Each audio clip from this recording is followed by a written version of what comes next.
Jake Noecker here, home of fight. You might recognize the man, Pat Downey. Pat, how we doing, man? What's up, man? Great. We're locked in here at the Hard Rock in Atlantic City. About to do some weigh-ins and media and get the ball rolling tomorrow.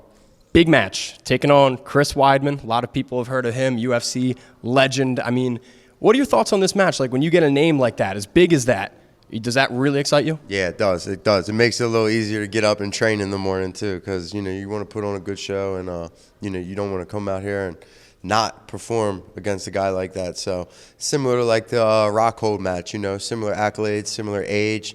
So for me, being like I go by cycles, Olympic cycles every 4 years. So I'm 8 years younger than guys like that. So think about it from my perspective. I'm playing with these guys in the video game as the UFC when I'm in high school. So you know what I mean? Idols become your rivals. It's a cool matchup for sure.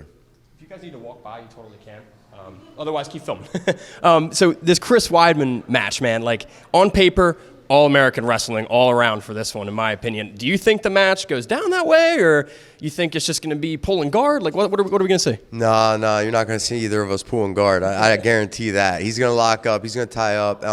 He's a Hofstra All-American. He's also got a black belt under, I want to say the Blue Room with guys like Danaher and Henzo. So he's properly trained in all the grappling scenarios, but he's not a guard puller, nor am I. I think that's what makes it a fan-friendly matchup, because you got two guys that want to be on top. So that in itself creates a fun battle. So it's going to be a fun one. Don't expect to see guard pulls. That's good news to me. I'm not a big butt scooting fan, but when you talk about this being explosive, you're on an elevated platform. One of you guys going off, you think, or are we going to keep it respectful? Yeah, I mean, I'm gonna keep it respectful just like I did with Petrosky, because I respect this guy a lot more than Andre, and I respected Andre enough. I mean, if you watch our match, I easily could have taken him off the platform a handful of times. So I'm a professional. I have the control, it's all technique. I have the wherewithal to take him off if need be, and to choose to not take him off. So, that's where my expertise comes in, is keeping him on the platform. I love it, man. And I want your opinion on something. A big name, I mean, always, but recently especially, Craig Jones has been just in the spotlight with JDM, Alexander Volkanovski. Yeah. I want your opinion because he's been saying Australian grappling's the best. I hear U.S. guys say U.S. is the best, and then, all these Dagestans. So where's the best region of wrestling, grappling, whatever you want to call it? Yeah, certainly, right? We're all going to be biased, Me, good old folk-style American wrestling is the best background for MMA and, just the concept of holding somebody down against their will. It's unlike anything else. So, to Craig's point, jiu-jitsu doesn't work if you just stand up. Facts. But in wrestling, everybody's just trying to stand up. So can you hold a motherfucker down is the problem. And that's what wrestling does. Jiu-jitsu, with that being said, too, there's multiple skills gaps that jiu-jitsu's covering this gap of wrestling where we have, And Dagestan, whatever their sport is, what is it, Sambo, I guess? Yeah, Sambo, they say. They're covering gaps as well. So you really got to meld all three together, I think, to be a complete grappler.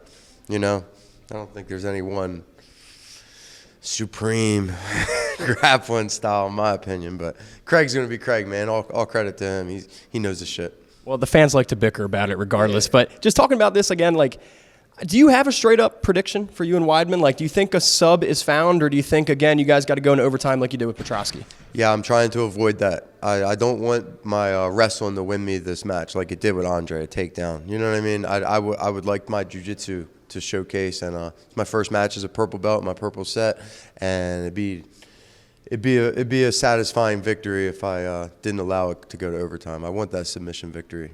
And you told me before, you're trying to become the, or at least one of the fastest black belts ever, already a purple belt.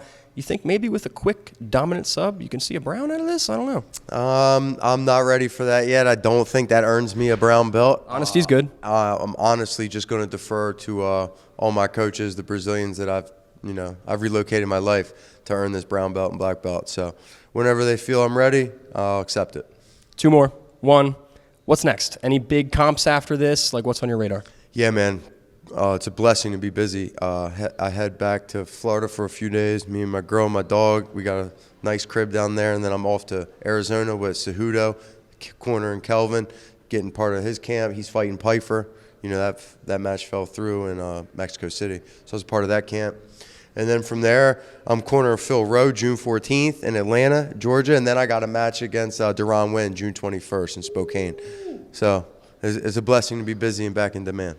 No, I didn't even have this one in my head, but I'm curious. Why cornering Gastelum? Is that because of you and Piper chirping, or are you and Kelvin like cool? Oh yeah, Kelvin's my guy. We're just training partners, and it's just cool and an honor to be a part of a guy like that. You know, he's had a career in the UFC for about as long as I've had a career in USA Wrestling. Both of us, you know, not becoming world champion, but done everything else in the game there is to do. You know, U.S. Opens, and he's fought. I mean, you gotta admire and respect somebody like that. We're the same age.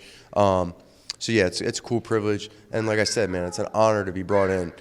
Every time I'm included into a camp, it's an honor for me. So I can't pass those opportunities down. Last one, when I came up, said, "What's up, Pat?" You said, "Yo, Matty Betts boy." So I heard Homo Fight. You know, I rep the Homo Fight on my rash guard. That's my guy, Matty Betts, man. Me and him. And look for me to start up something, Home of Grappling, coming soon. Yeah, under Home of Fight. Let's go. I was just going to say, give Matty your best bet for your match at Fury Grappling tomorrow night. Trying to press on him, Matty. If you find the line, let me know. We're going all in. Downey submission. Protect your neck tomorrow, Weidman. You heard it here first. Pat Downey tomorrow night, Fury Grappling in Atlantic City. Best of luck, best of skill, my man.